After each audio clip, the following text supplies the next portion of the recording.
Hi everyone, obviously the title of this video is actually a bit of clickbait. I don't think that everyone who owns a Yaris is in fact a moron, but what I'm going to do is I'm going to give everyone a bit of a rundown on why I think that it might not be the best choice of vehicle, and it's not just because I'm a Fiesta ST fanboy. I actually went in myself to purchase a GR Yaris and I wasn't able to get one at a competitive price.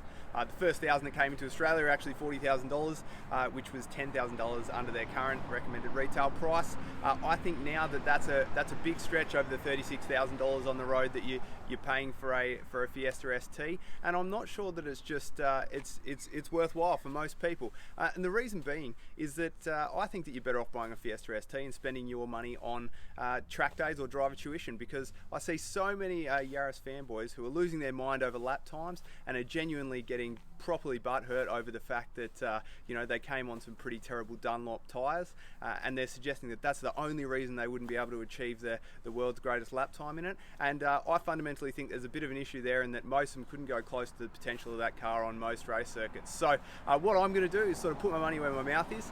I'm going to take my Fiesta ST out, and the only reason I'm using this car is because it is probably the most relevant competitor to a GR Yaris.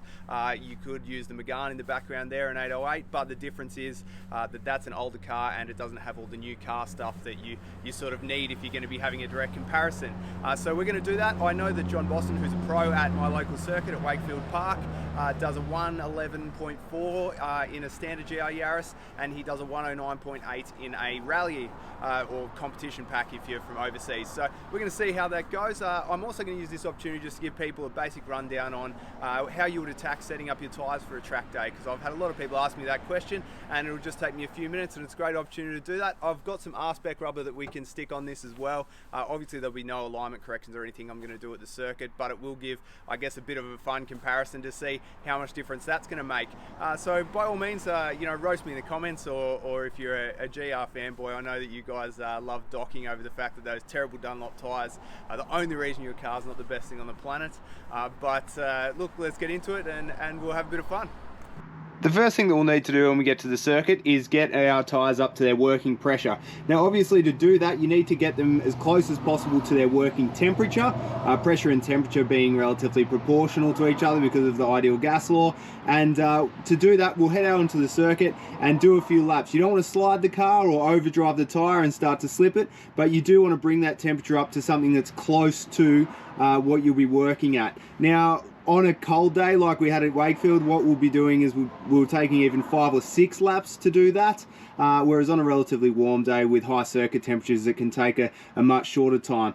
The other factor is, apart from the car and the actual tyre size and a few of these other things, the other major factor is that generally it takes a longer time to heat up a really high performance race tyre, and then it will be a relatively quick time to heat up just a fairly standard type of road tyre. Obviously on the Fiesta we were just using a Michelin Pilot Sport 4 as distinct from the Pilot Sport 4S, which is what we've got on the Megane here, which has a slightly different tread pattern and compound, but they'll heat up relatively quickly. Otherwise you have to spend sort of quite a few laps on some R-spec rubber to get that up to temp. Now when you get back into the pits, what you'll typically find is that the hardest working tyre will require the most amount of pressure bled out of it to get to its optimum pressure, whereas the one that doesn't work too hard will require the least amount of pressure to be bled out of it. And the reason that's the case is obviously the harder the tyre works, the more heat that gets into it, the higher the pressure that comes up. So when you initially head out, so for example this AR1 here, I know at Wakefield on most of the cars that I run, I set them for about 27 cold, and then I'll head out onto the circuit. I'll get sort of the obligatory 5 or 6, maybe 7 psi of extra pressure into it once it gets heat into it, and then I'll bleed that down to sort of 31 or so. You obviously want to err on the side of conservatism there, because it's easy to bleed air out of a tyre than it is to fill it up. Most tracks will have an air compressor, or otherwise you can obviously take a portable one and set that up for yourself.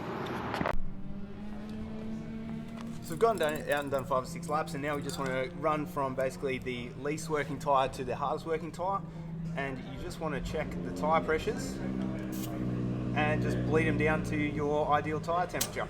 Tyre pressure. Now when you're doing that, obviously the one thing that you need to be aware of is don't spend too much time mucking around on the way back to the pits or having a cup of coffee between time you do it, because otherwise you'll defeat the purpose.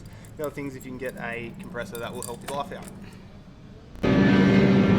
This is Wakefield Park, and you can see the Pulsar guys having a few lockups in front here. This circuit's about 2.2 k's long, or 1.4 miles. It's located just out of Goulburn, New South Wales. And what we need to do with this car is just wait and get a little bit of heat into the tyres and the brakes. Because this is something of a soft spot for a Fiesta, the brakes being basically very tiny, we need to be sort of conscious of getting a bit of heat into them, but then also making the most of them before they go off and running some cool down laps. That's one point where the Yaris is definitely far superior in terms of its setup. So look, I take my hat off to Toyota for fitting those. But what we'll do now is we'll try and get a bit of a lap together, and I'll try and talk you just through my process there. It might not be my fastest lap of the day. I'll sort of, I guess, post that up from a NatSoft time, so it's an independently tested time, but it should give you an idea about what we're doing here. Now, setting ourselves up for the quick lap, we're going to want to obviously make the most of the entry onto the straight. We're going to have 50 here, don't turn in too early. This thing doesn't warrant a down change in a second because it doesn't really do anything. Now the Fiesta is like most fun girls. It's got a fun bum, so we need to be conscious of the lift off under braking and see what that's going to happen. Now here at the King, most of the times in slower cars should be flat through here. I don't have that much confidence in the brakes here, so I won't lean on it just yet. Just get the turn in here. You can feel that we're balancing on the limit a little bit. We'll try and tidy up this 86 here as well. Just going to this corner, perfect chance to left foot brake. Just get a bit of weight on the nose and bleed it off. And then we can do the same sort of thing here. A bit of tyre scrub there from the PS4s. There's a bit of a hill there that we need to be conscious of because otherwise we'll run into an issue with lift off. Now just getting this here. We're going to run into some traffic by the looks of it. Now we'll just get these boys flat out of here. The quake you can feel hooking up a bit. They're probably going to stop our lap, unfortunately. We'll go around him. See whether we can set one. Back into second here because we've had to dive bomb a little bit. We'll get a bit of a shitty entry onto the straight.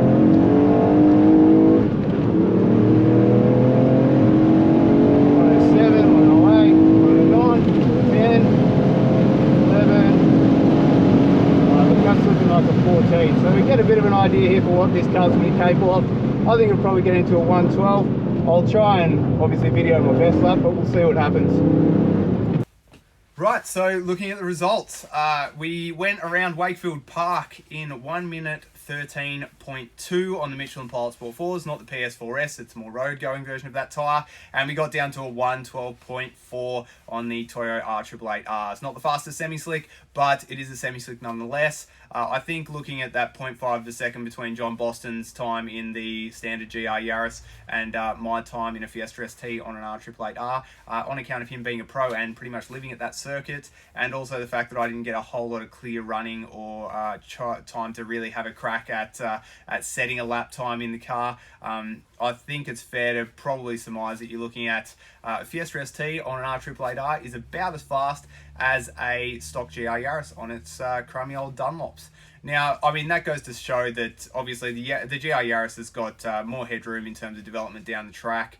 But if you bought one of the launch edition GR Yarises at 40k, you're probably laughing at it. It's definitely a great deal, and I would probably purchase one over a stock Fiesta ST. The only caveat to that being is that I think both of those cars do require some modifications. I think the standard Yaris, you need to do some suspension geometry setup changes so that you can dial out a bit of that understeer, and then it would be an exceptionally fun car. The Fiesta ST, and part of the reason I didn't get a whole lot of laps together is because the brakes are shithouse. Now, I'm not talking about bringing a knife to a gunfight. I'm talking about going to a gunfight dressed as a clown with a stick. They were terrible. You would go out, and by the time you got any heat into them, you would pretty much have a lap to a lap and a half to make a flyer on it. And if you didn't make that, or you were balked at any time, you were having to do 2 or 3 cool down laps, and even then they didn't really come back that well. I'm fairly confident, and I'll take some photos when I stick some different brakes on the Fiesta ST of those pads and rotors, but I'd say they're well and truly shagged. They did not feel the same way that they felt on the way to the circuit when I was driving it home.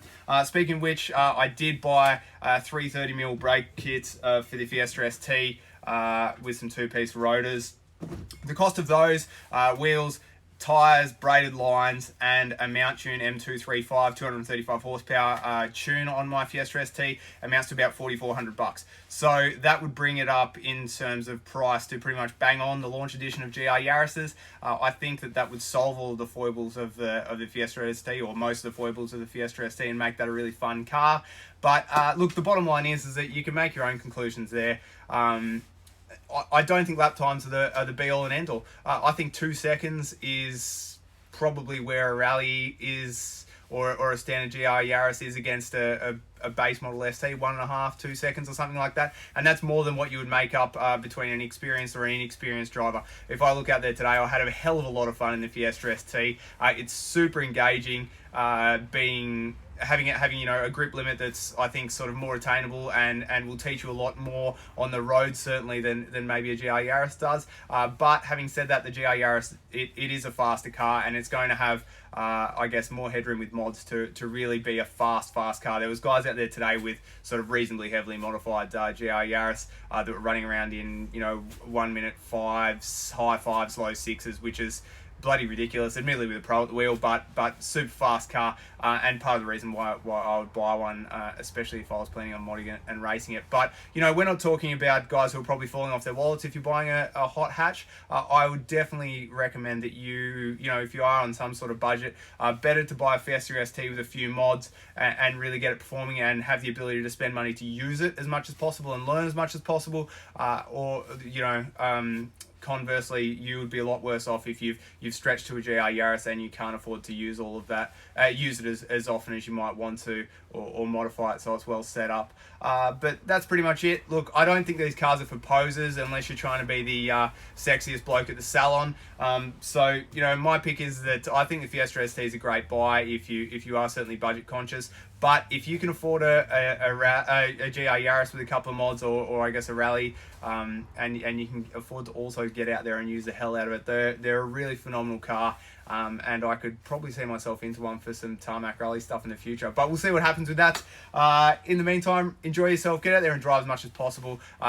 Trackschool don't give me any kickbacks, but those guys at Wakefield are awesome. Wakefield's a very good circuit to learn on if you are local to me, and they'll sit in the car with you for absolutely no additional cost, and the pros will give you a few tips which will really be helpful. The only other thing which I've found which might actually help you get more out of your track days and progress faster is a book by Skip Barber Race School called Going Faster. It's a bit agricultural. It's almost like watching a dodgy old porno, but it's has its merit nonetheless, and all of the theory is sound in it, and that will just enable you to turn up at the circuit and get an idea and have the knowledge before you put it into practice. Anyhow, until next time, get out there and drive. I hope that no one's too upset about this video, and you enjoy your cars.